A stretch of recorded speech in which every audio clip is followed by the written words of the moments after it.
Salut à tous, j'espère que vous allez bien. Aujourd'hui, je vous présente le Steelbook de Wonder Woman 1984. Steelbook qui contient Blu-ray 4K, Blu-ray 3D ainsi que le Blu-ray standard. C'est parti.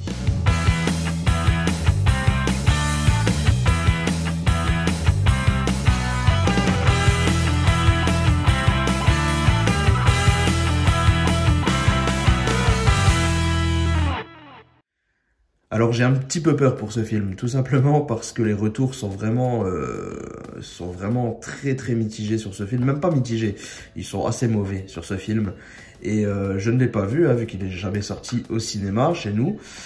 Et mais moi j'étais parti du principe, je m'étais dit moi j'ai plutôt bien aimé le premier Wonder Woman, je l'ai plutôt bien apprécié, alors pourquoi pas. Alors je m'étais dit voilà, je le précommande.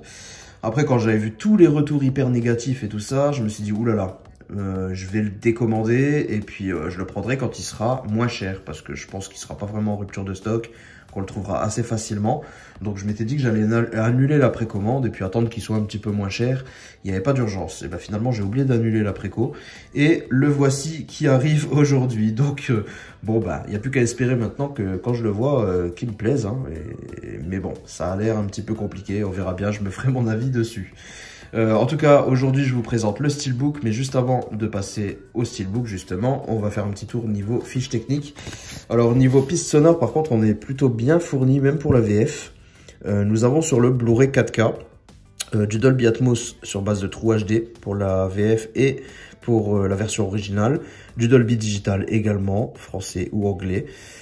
Sur le Blu-ray 3D, nous avons du DTS HD Master Audio en français. Sur le Blu-ray standard, nous avons du français en Atmos également ou en Dolby Digital 5 points. Donc écoutez, c'est plutôt pas mal, on est plutôt bien fourni. Et comme souvent sur les éditions Warner, on a quand même de jolies pistes sonores même pour la VF. Écoutez, on va regarder ce Steelbook. Alors, je sais pas si déjà vous pensez comme moi, mais même si, comme vous pouvez le voir, la finition n'est pas exemplaire. Hein, nous sommes sur une finition de type zéro finish. Un petit glossy aurait été très sympa. Mais je sais pas si vous pensez comme moi, mais c'est pas si dégueu. Hein, finalement, on a du zéro finish propre. On a de jolis reflets métalliques qu'on peut voir sur l'armure de Gal Gadot. Et franchement, ça rend plutôt bien avec ce mélange de couleurs à l'arrière là. Type un peu voilà, peinture mélangée. Je trouve ça plutôt intéressant. En tout cas, j'aime bien le ton que ça donne à cette image. Et le titre qui occupe un très joli espace. Donc c'est plutôt sympa, le petit logo d'ici, rien de particulier. Mais je trouve ça pas dégueu. Je trouve ça pas dégueu. Même si forcément un vernis l'aurait fait largement plus. C'est pas ridicule, hein, honnêtement.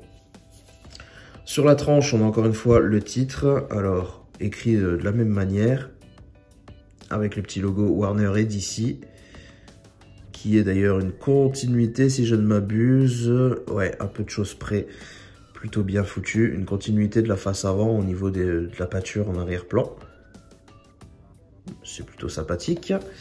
Et sur la face arrière, c'est un petit peu plus simple, hein, simplement le logo de Wonder Woman qui a également des jolis reflets métalliques. Toujours sur ce fond de peinture mélangé. Malheureusement, on n'échappe pas à un sacré pavé à l'arrière. Les logos, un petit peu, ils ont tout fourré ici. Certes, en gris foncé, c'est moins visible que argenté, mais c'est quand même assez moche, quoi. Quand vous le voyez, on a du mal à le louper non plus. C'est assez limite. Mais voilà, c'est plutôt correct.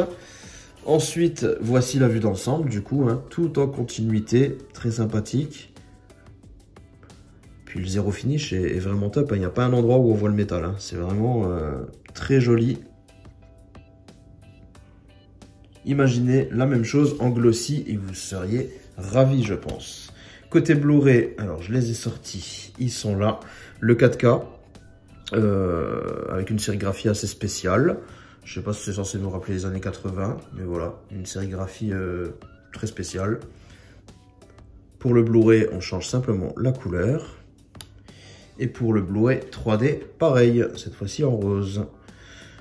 Voilà pour les disques, au moins Ils sont pas uniformes comme les Blu-ray de chez Disney par exemple. C'est toujours bon à prendre, même si je trouve ça un petit peu spécial. Côté artwork interne, on a le droit à un face-à-face. Je suppose que ce sera l'ennemi principal du film. Et puis, bah, écoutez, la qualité est assez correcte. On voit, ouais, c'est plutôt correct.